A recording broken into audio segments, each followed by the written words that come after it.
Čaute, zrejte vítajte pri ďalšom videu. Dnes sa nachádzame na ďalšej krásnej lokalite a ideme pozrieť Zádielskú dolinu, alebo teda tiesňavu, koliečko, takže spodkom tam, potom vidíme hore na skalu a zbehneme zasa dole. Takže poďte sa s nami pozrieť na toto koliečko a verím, že to bude stáť za to.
Tak kamoši, prešli sme celú dolinu, teda tiesňavu a momentálne už zbočíme na modru a vyjdeme hore na skaly.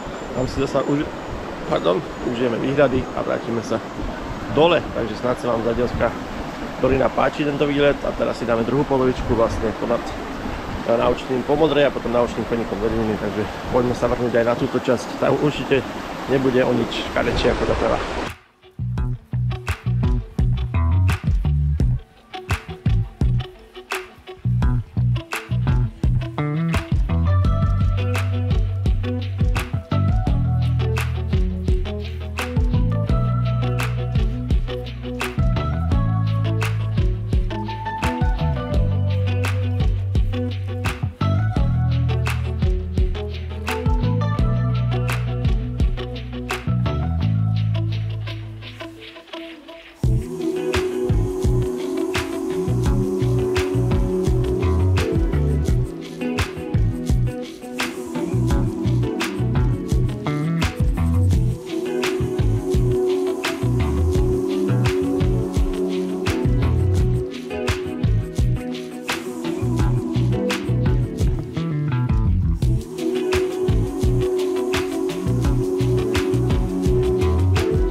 Kamoši, už sme hore, videli ste krásne výhľady a teraz po takejto krásnej cestičke strieda sa tu lúka s Dupovou horou, s Bukovou, teraz bola Borovicová, neskutočné pestré, to tu je úžasné. My sme teda išli, ako my tradične chodíme na začiatok túry na obed, takže všetci už išli domov, ale má to svoje výhody, že teraz už sme tu skoro sami. A nikoho nestretávame poriadne a užívame si to tu pre seba. Motýle tu lietajú, aj na nás si sadli, chvíľku s nami prešli, sme ich niesli. Naozaj veľmi milé a krásne prostredie, to je úžasné. Takže Zádielsku tiesňavu doporučujem a obzvlášť toto koliečko, ktorým sa potom po modrej vraciate hore a my potom sa ešte pripojíme na náušný chodník a zbehneme zase do Zádielu. Topka. Takže poďte s nami ešte do konca videa si užiť tú atmosféru a tú nádheru, ktorá tu príroda vyčarila.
Tak kamoši, to čo som spomínal, najmonumentálnejší výhľad.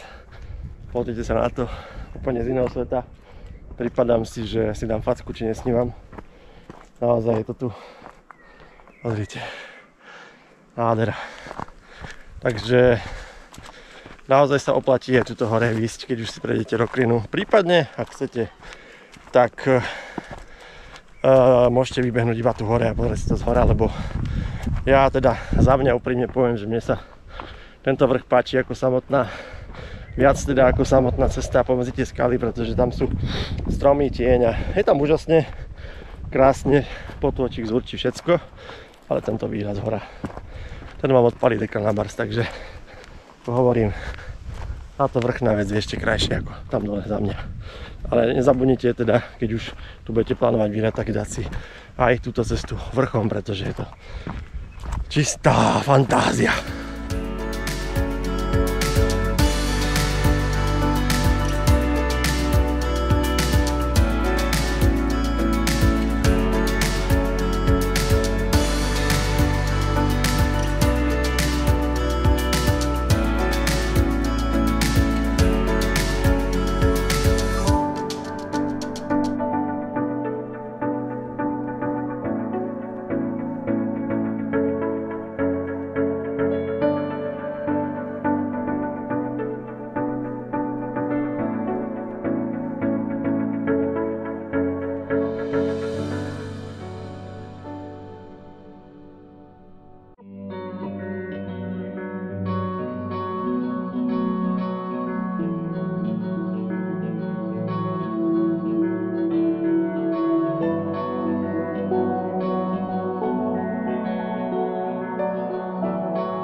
Tak kamoši, završili sme dnešné kolečko a mali sme to nejakých 16 kilakov, už sme zasa pri aute, takže dúfam, že sa vám tento výlet páčil. Trasa bude v popise, takže hore cez Roklinu, potom po Modrej, z Modrej odbočka na naučný chodník do Liziny a zasa ku autu. Takže dneska úžasný deň, úžasná Roklina, úžasné výhľady. Doporučujem a zvážte návštevu, pretože to stojí za to. Takže zasa uvidíme niekedy inokedy. Majte sa pekne. Čaute.